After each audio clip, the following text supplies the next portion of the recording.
Ako prvé, teda si povieme, že čo to ten rez telesa je. Takže rez telesa rovinou je vlastne množina všetkých bodov, ktoré sú spoločné aj tomu telesu, aj tej rovine. Hej? Takže keď si vezmeme nejaké teleso a vlastne urobíme rez nejakou rovinou ρ, tak vlastne body, ktoré vzniknú tým rezom, vlastne ostávajú v tom telese, ale zároveň ležia aj na tej rovine.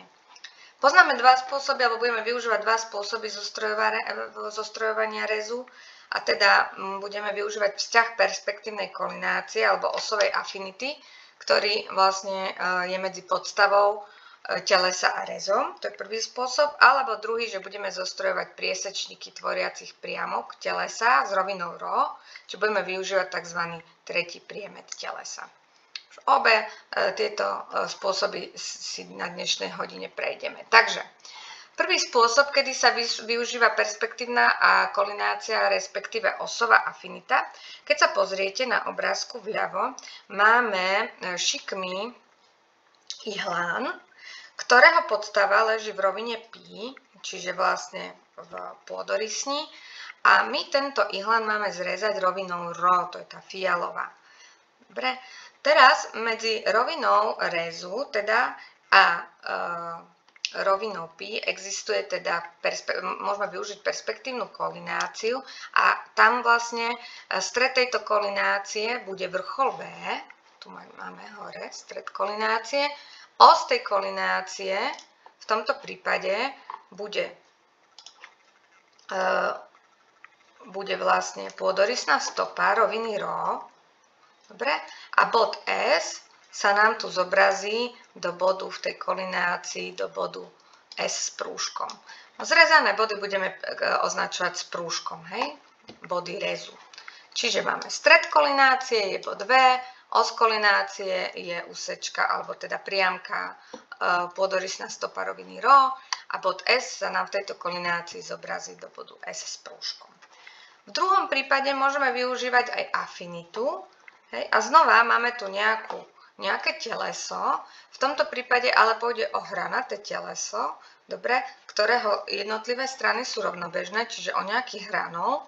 V tomto prípade máme šikmý hranol, dobre, zasa s podstavou v rovine π a budeme ho znova rezať rovinou ρ, dobre, tou fialovou.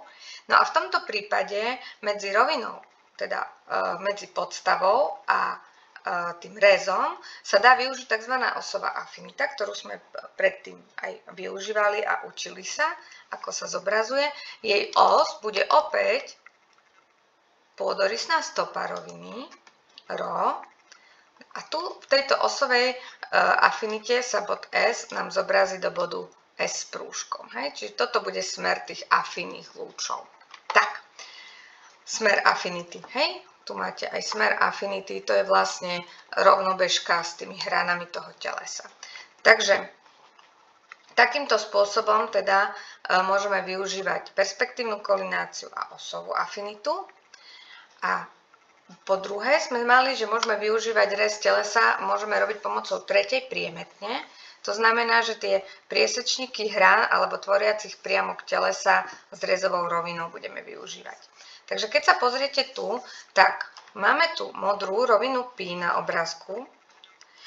Na obrázku, teda na fialová je rovina ρ, to je tá, ktorou režeme. Dobre?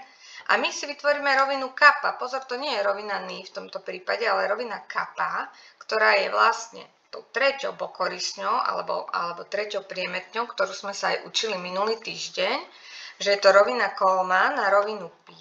Takže tu vlastne máte pravý uhol medzi tou rovinou kappa a rovinou π. Dobre? A my to teleso zobrazíme do tej tretej priemetne, do tej roviny kappa.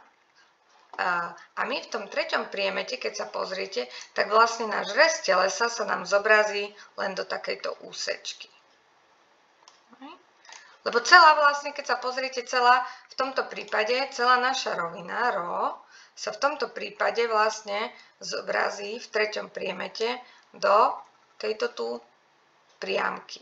Hej, preto ju označujeme ρ3, lebo to je tretí priemet roviny ρ. Hej. Čiže keď sa pozerám na tú rovinu ρ, vlastne kolmo na rovinu kappa, tak celá rovina ρ sa mi v tomto priemete zobrazí do jednej jedinej priamky, ktorú označím ρ3. A presne na tej priamke ρ3, na tej zelenej, sa mi zobrazí aj rez toho telesa, hej, pretože celý ten rez, celý tento vlastne útvar zrezaný sa vám v tom treťom priemete zobrazí len do úsečky. A potom spätne pomocou tej tretej priemetne ten rez premietneme do druhej aj do prvej priemetne. Dobre, čiže do pôdorysu aj do nárysu.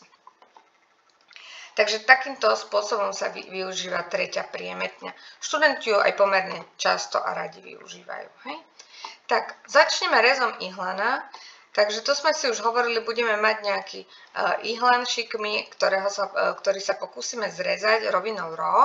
A my keď vlastne zrežeme ten ihlan, tak my budeme vždy brať tú spodnú časť telesa, ktorá nám ostane. To znamená, v tomto prípade nebudeme brať tú vrchnú časť telesa s vrcholom V, ale budeme brať ten spodok. To znamená, že ten vrchol telesa ako keby odsekneme preč tou rovinou ρ. Dobre? Takže v tomto prípade tá zelená časť toho ihlanu nám ostane, čiže odstane nám podstava, ktorá leží v rovine π. A potom nám odstane vlastne tá zrezaná časť, alebo ten rez, ktorý vlastne vznikne prerezaním